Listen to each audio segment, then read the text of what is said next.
My wife said I was just a co-parent, so I became exactly that and walked away cold, distant, and done, until she realized what she had lost. This story is titled, My Wife Said, You're Nothing More Than a Co-Parent, Not My Real Match. So I became exactly that, detached, indifferent, and unavailable. But when she finally noticed, it was already too late. Hey Reddit, throwaway for obvious reasons. Never thought I'd be sharing this story here, but I've been lurking in this sub for a while, and think maybe my experience could help someone else going through the same. I, 36 male, met Sarah, 34 female, during sophomore year of college. She was this gorgeous psychology major with fiery opinions about everything, always talking about breaking gender norms and dismantling the patriarchy and like that. I was more practical business major working 2 jobs to pay my way through school without debt. Despite being different, we clicked. I found her passion attractive at first, and she seemed to appreciate my stability. We dated through college, moved in together after graduation, and got married at 27. Had twins, boy and girl, Ethan and Emma, at 29. After college, I landed a job at a financial firm. Worked my ass off, putting in insane hours, staying late, bringing work home on weekends, the whole deal. Eventually made senior portfolio manager. Good money, but exhausting. Meanwhile, Sarah bounced between careers, started in HR, quit to try marketing, then decided to be a freelance writer focusing on women's issues. That last one never actually made money, but she insisted it was her passion and that I should support her dreams. Her blog became her identity. It was all about empowering women to break free from societal expectations and recognizing toxic relationship patterns. The irony of this will become clear soon. While I was building my career and supporting our family, she was busy going to networking events and women's circles and running her blog that maybe 50 people read. I don't want to sound bitter, but looking back, I was handling most of the household stuff too. Getting up with the kids, making breakfast, helping with homework, attending school events. Not because I was some amazing dad, but because someone had to do it, and she was always too busy finding herself. So that's where we were when this all went down. Me working 50 to 60-hour weeks, handling most of the parenting, while she built her brand and complained I wasn't emotionally available enough. It all happened on a completely normal Tuesday evening. Nothing special about the day. I just put the twins to bed after working a 12-hour day. I was exhausted, but had managed to help Ethan with his science project and read Emma her favorite story before they fell asleep. I came downstairs and found Sarah in the kitchen rinsing a plate at the sink. I was thinking about maybe watching an episode of something together before bed, one of the few activities we still shared. That's when she just dropped it on me. You're nothing more than a co-parent to me, Tom. Not my real match. Gut punch. You know that feeling when all the air leaves your body at once. This was worse. Way worse. Her voice was so calm, like she was telling me we needed more dish soap or something. Not like she was throwing away 10 years of marriage with a single sentence. I just stood there like an idiot staring at the back of her head. She didn't even turn around, just kept washing that stupid plate like nothing had happened. So that's how you see me, I managed to say. My voice sounded weird, like it belonged to someone else. She shrugged, literally shrugged, and said, I think we both know this hasn't been a real marriage for a long time. You don't challenge me intellectually. You don't really get what I need as a woman in today's world. The worst part wasn't even what she said. It was how she said it. No emotion, no regret, nothing. Like I was just some random dude she had to deal with because we happened to have kids together. Not the man who'd spent the last decade supporting her through 3 different career changes, who paid for her finding herself retreats, who kept the household running while she worked on her blog that never made a single dollar. I want a partner who can match my energy and understand my journey. She continued, finally turning to face me. Someone who challenges me and appreciates my growth. I've evolved so much in the past few years, and you're still the same. The same. I had gone from entry-level analyst to senior portfolio manager. I had learned to be a father. I had supported her through every whim and passion project.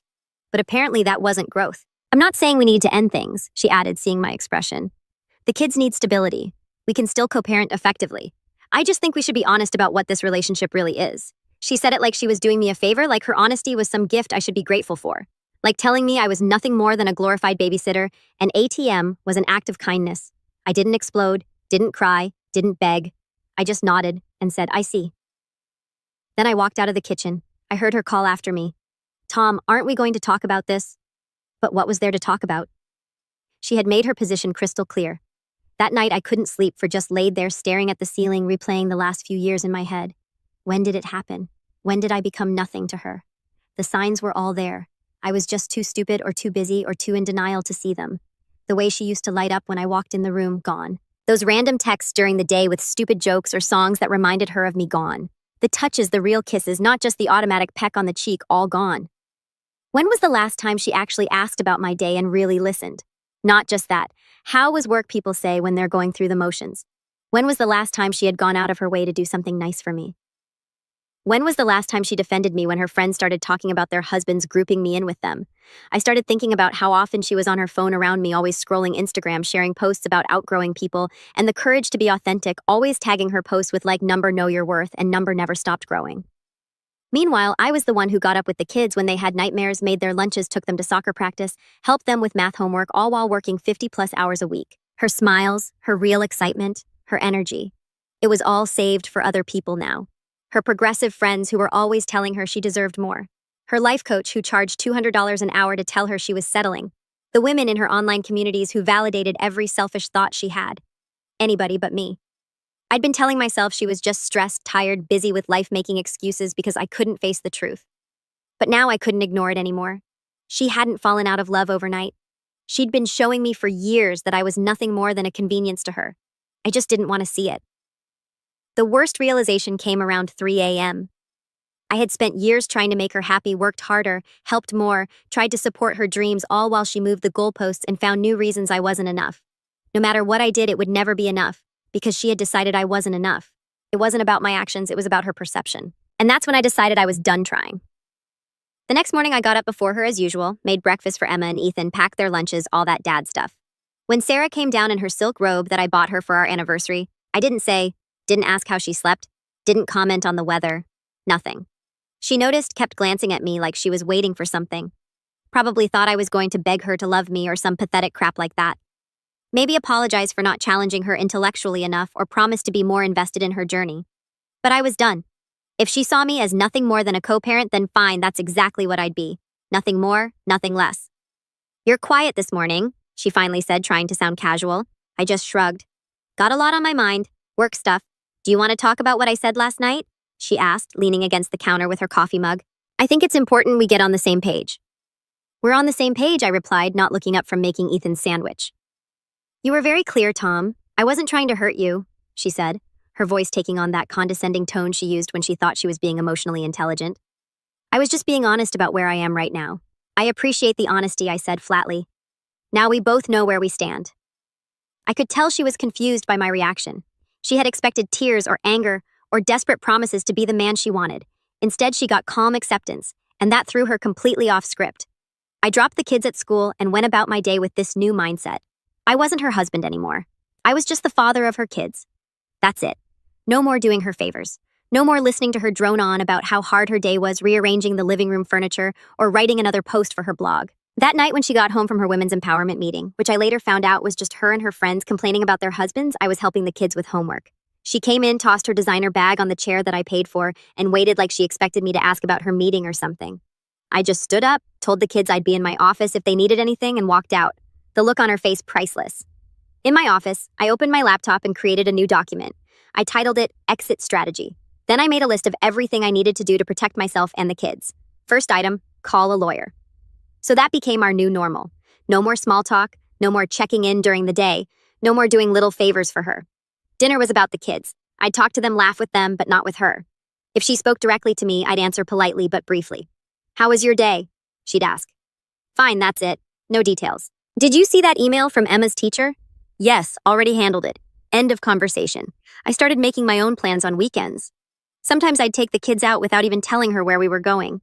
She'd text asking where we were, and I'd wait like an hour before replying with some short answer like, "Out with the kids, back later." I also started taking better care of myself. Sarah had made little comments over the years about how I'd let myself go after the kids came, even though I was the one getting up at 5 a.m. to squeeze in work before the kids woke up, making sure everyone had breakfast, and generally keeping our lives running. But she was right about one thing. I had neglected myself. So I started hitting the gym during lunch breaks, started eating better, got a new haircut, bought some new clothes that actually fit well, lost about 30 pounds over a couple months, put on some muscle. Nothing dramatic, just taking care of myself for me not to impress her. I also reconnected with friends I hadn't seen much in recent years, grabbed lunch with college buddies, joined a weekend basketball league, started living like someone who had a life beyond being Sarah's husband and the twins' dad. The first Saturday, I took the kids out alone. She was sitting on the couch when we got home, pretending to look at her phone, but actually watching videos about setting boundaries with men or some, "Where'd you go?" she asked, trying to sound casual. "Out," I said, dropping the keys. Kids wanted to do something, so we went. Her lips got all tight. Would have been nice to know. As their mother, I should be informed about where my children are. I just shrugged. Didn't think it mattered. You're usually too busy with your blog to join us anyway. That's not fair, she said, sitting up straighter. My work is important too. Sure it is, I replied, not arguing. Kids go wash up before dinner. As they ran upstairs, she followed me into the kitchen. What's going on with you? You've been acting weird ever since our talk. Nothing's going on, I said, pulling out ingredients for dinner. Just being a co-parent like you wanted. That's not what I meant, and you know it, she said, crossing her arms. I looked at her directly for the first time in days. What did you mean, Sarah? Because you're nothing more than a co-parent to me. Seems pretty clear. She huffed. I meant that our relationship has evolved. That doesn't mean we can't still be partners in other ways. Right? I nodded. Partners like roommates who share kids. Got it. That was the first crack in her perfect little plan. She thought she could emotionally check out of our marriage, treat me like an ATM and a babysitter, but still have the benefits of a husband when it suited her. She was starting to realize that wasn't how it worked. Meanwhile, I had my first consultation with a lawyer. I didn't mention it to Sarah, of course. I just wanted to know where I stood legally. To my surprise, the lawyer thought I had a good case for at least 50-50 custody, possibly more, given my involvement in the kids' lives. She advised me to start documenting everything. Every school event I attended, that Sarah missed every doctor's appointment I took the kids to. Every time I was the one helping with homework. So that's what I did. I created a detailed log with dates and times. I saved emails from teachers addressing questions to me rather than Sarah because they knew I was the responsive parent. I kept track of everything just in case. I also started putting aside money in an account Sarah didn't know about. Not hiding assets. Everything would be disclosed during a divorce if it came to that, but making sure I had financial resources that were just mine. The lawyer assured me this was legal as long as I wasn't using joint funds or hiding money that should be considered marital property. It took a while, but Sarah started to notice the difference. She'd try to start conversations about her day or something profound she read online. I'd just nod or give one-word answers. She tried wearing sexier outfits around the house. Too little, too late. I also noticed how she suddenly started caring about things I was doing. When I mentioned to the kids I was thinking about taking them skiing in the winter, she piped up, "That sounds fun. I've always wanted to learn to ski." I just nodded and continued my conversation with Emma and Ethan, completely ignoring her attempt to include herself. One night, about 6 weeks into this new arrangement, I was reading a book on the couch when she sat down next to me closer than she had in months. "You've lost weight," she observed, her eyes scanning me up and down. "Yep," I replied, not looking up from my book. "You look good," she said, her voice dropping a little. "Really good. Thanks." Still not looking up. "Tom," she said, placing her hand on my arm. "Can we talk? I feel like there's this wall between us lately." I finally looked at her. "What do you want to talk about?" "Us," she said, looking relieved that she'd gotten my attention. "I feel like you've completely withdrawn from me." "I'm just respecting the parameters you set," I said calmly. "You made it clear what I am to you. I'm adjusting accordingly." "I think you misunderstood what I was trying to say," she backpedaled. "I never meant that I don't care about you, or that I don't value our relationship." I closed my book. "What did you mean then when you said, 'I'm nothing more than a co-parent to you'? What possible interpretation of that should I have taken?" She faltered. I was trying to be honest about feeling disconnected. I didn't mean it should stay that way forever. "Well, I've had some time to think about it, and I realized you were right," I said, standing up. "We are just co-parents, and that's all we need to be for the twins' sake." I walked away, leaving her sitting there. For the first time, she was the one watching me go. Then one night she came home looking all irritated after seeing one of her friend's social media posts about a romantic vacation. I was in the living room reading a book, looking better than I had in years, and she just stood there like she was waiting for me to acknowledge her. "You've been acting weird for weeks," she finally said. I looked up from my book. "Weird how? I don't know. Just different, distant. It's like you're not even trying to make our relationship work." I closed my book. "I thought this is what you wanted." She blinked like I'd slapped her. "What you said, we're just co-parents," I reminded her, keeping my voice flat. "So that's what I'm doing. Parenting. Everything else is irrelevant, right? Isn't that what you and your empowerment group are always talking about? Being your authentic self." She just stared at me, opened her mouth to say something, then stopped. That told me everything I needed to know. She hadn't expected this. She thought I'd chase after her, beg for her attention, keep trying to win her back while she kept treating me like... Instead, I'd given her exactly what she asked for. And now she was the one who didn't know how to handle it. "This isn't what I wanted," she finally said, her voice quiet. "I wanted us to work on our relationship, not give up on it." "Funny way of showing it," I replied. "Telling someone they're nothing more than a co-parent doesn't usually inspire them to invest more emotionally." "I was frustrated," she said, sitting down across from me. "I felt like you weren't hearing me when I talked about feeling unfulfilled. And now I hear you loud and clear," I said. Message received. She looked at me for a long moment. "So that's it. After 10 years of marriage, you're just checking out." The irony was so thick I almost laughed. I learned from the best. After that night, things changed again. She started watching me, listening more, trying to figure out what was going on. She'd hesitate before speaking, like she was choosing her words carefully. She was waiting for me to crack to break this new routine, but I didn't. She started trying to get my attention, in little ways asking if I wanted something from the store, mentioning shows we used to watch together, getting more direct, wearing the lingerie that had been collecting dust in her drawer, talking about how important male energy was in the house. Complete 180 from her usual men. The problem, I noticed she'd stopped posting all those passive-aggressive quotes about outgrowing relationships and knowing your worth on social media too. Funny how that works. One evening after the kids were in bed, she cornered me in the kitchen while I was cleaning up. "You really don't care, do you?" she asked. "About what?" I said, putting the last dish in the rack. She let out this frustrated breath. "About any of this about us." I just looked at her and shrugged. There is no us. Her jaw got tight. So that's just it. You're fine with things being like this. I dried my hands and looked her straight in the eyes. "No, but I've accepted it. You made it clear how you see me. I'm just doing the same. That's not what I meant when I said that," she said, all defensive. I almost laughed. "Isn't it? You've spent the last few years treating me like I'm nothing but a checkbook and occasional babysitter. You and your friends sit around talking about how men are useless while I'm the one doing everything to keep this family going. Well, congratulations. You convinced me that we're just co-parents. That's all we'll ever be now." "Tom, please," she said, and I could see tears forming in her eyes. "I made a mistake. I was just lashing out because I felt ignored." Ignored. Now I did laugh. "Sarah, I have bent over backwards for you for years. I supported every career change, every hobby, every finding yourself phase. I've been the one keeping this family functioning while you were busy posting inspirational quotes on Instagram. So don't talk to me about feeling ignored." She wiped at her eyes. "I know I've made mistakes. We both have. But don't we owe it to ourselves, to the kids, to try and fix this? The time to fix it was before you decided I was just a co-parent. I said you don't get to downgrade someone and then be surprised when they stop treating you like a priority." She wanted to argue but couldn't. She knew I was right. She'd been the one to kill whatever we had. She'd spent so long convincing herself I was just playing a role in her life that didn't matter. And now that I'd stopped trying, now that I'd removed myself emotionally, she was realizing what that actually meant. She expected me to chase her, to fight for a place in her life she'd already written me out of. But when I didn't, she was the one feeling the distance. Over the next few weeks, her efforts to reconnect intensified. She started cooking my favorite meals, asking about my day, and actually listening, offering to take care of the kids so I could have me time. Suggesting date nights, initiating physical contact, but it was too late. I couldn't unsee what I'd seen. I couldn't unfeel what I'd felt when she so casually dismissed our entire relationship. Every time she tried to get close, I remembered her words, her tone, the way she couldn't even be bothered to turn around when she told me I was nothing to her. The final straw came when I overheard her on the phone with one of her friends. "I don't know what to do," she was saying, voice low. "He's completely different. It's like he flipped a switch. No, that's the thing. He's not even angry. He's just gone. Emotionally gone. I know. I've tried everything." Of course I apologized. Well, I said I was just frustrated and didn't mean it. "No, he's not buying it. I don't know what I'll do if he actually leaves." Yes, I know that's what I was talking about before, but I didn't actually want a divorce. I just wanted him to pay more attention to me. That confirmed everything. Her honesty about our relationship had just been a manipulation tactic. She thought if she threatened my place in her life, I'd work harder to please her. Instead, I called her bluff, and now she was panicking. I stepped away before she could see me. I didn't need to hear more. I already knew what I had to do. After 3 months of this new reality, I decided it was time for the final move. No need for drama or big emotional scenes, just clarity and the ultimate mic drop.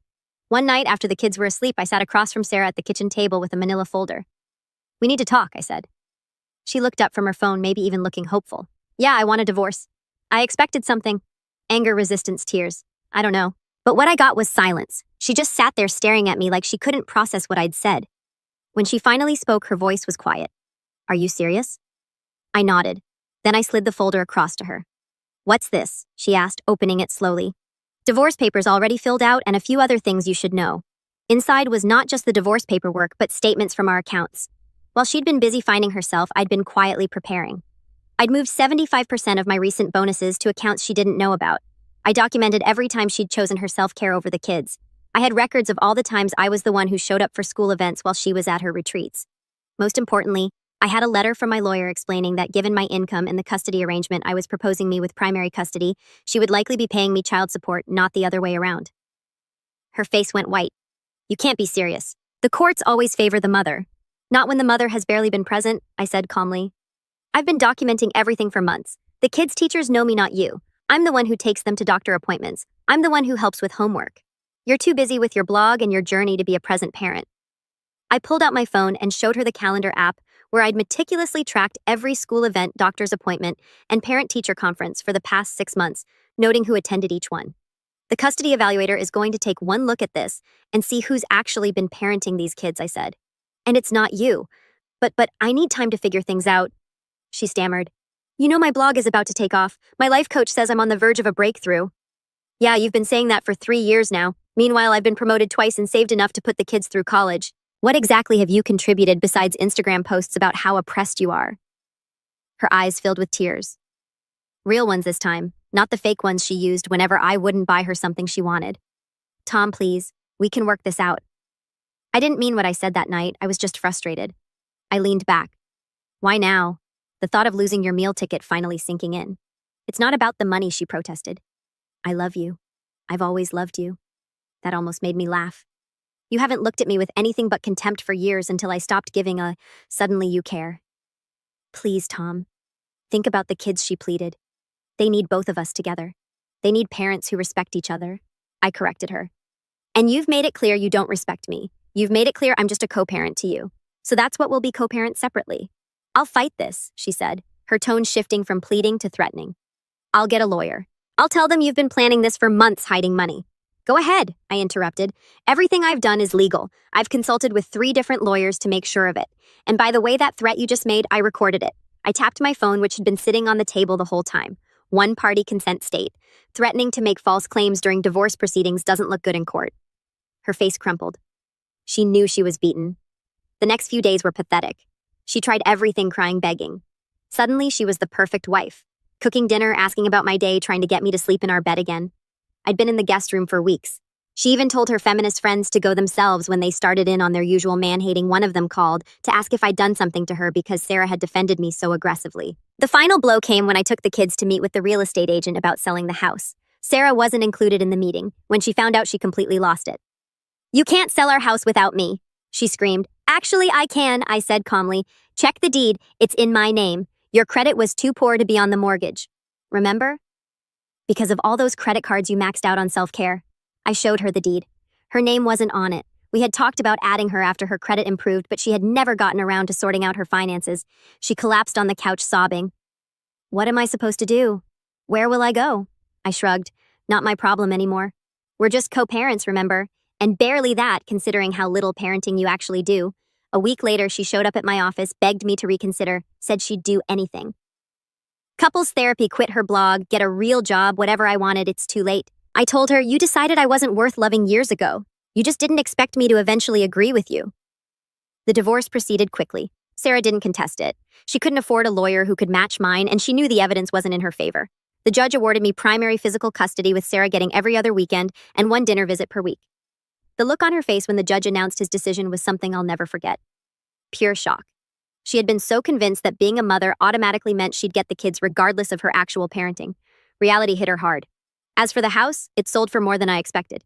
I used my portion to buy a nicer place closer to the kids' school. 3 bedrooms, a big backyard, a proper office where I could work from home some days to be more available for the twins. Sarah ended up in a small 1-bedroom apartment across town. She had to get a real job for the first time in years. Some entry-level admin position that barely covered her rent. Her blog remained a hobby that no one read. The first time she dropped the kids off after her weekend with them, I saw her looking around my new house with envy. It was everything she had wanted. Open floor plan, modern kitchen, the works. But it wasn't hers anymore.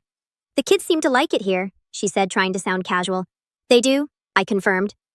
They've each got their own room and there's a park down the street. She nodded, shifting awkwardly.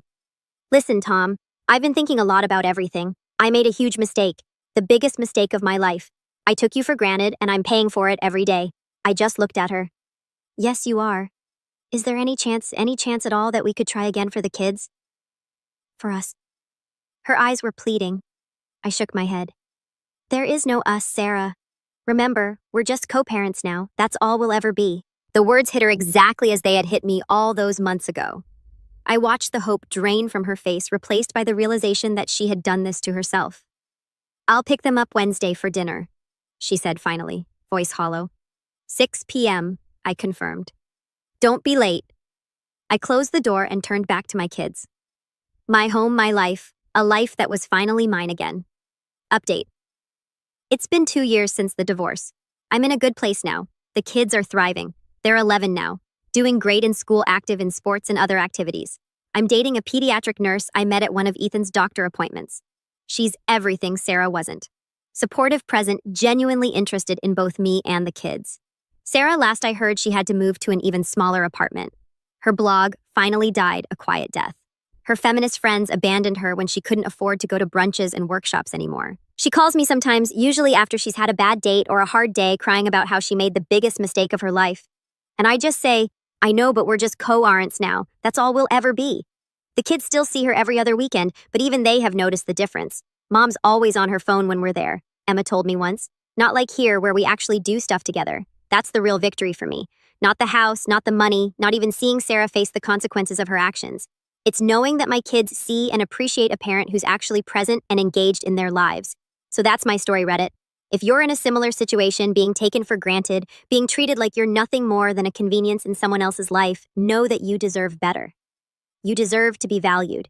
And sometimes the only way to show someone your worth is to remove yourself from the equation. Karma's a ain't it, edit. Holy, this blew up. Thanks for all the awards and support, bras. To answer the most common questions. Yes, this is all legal.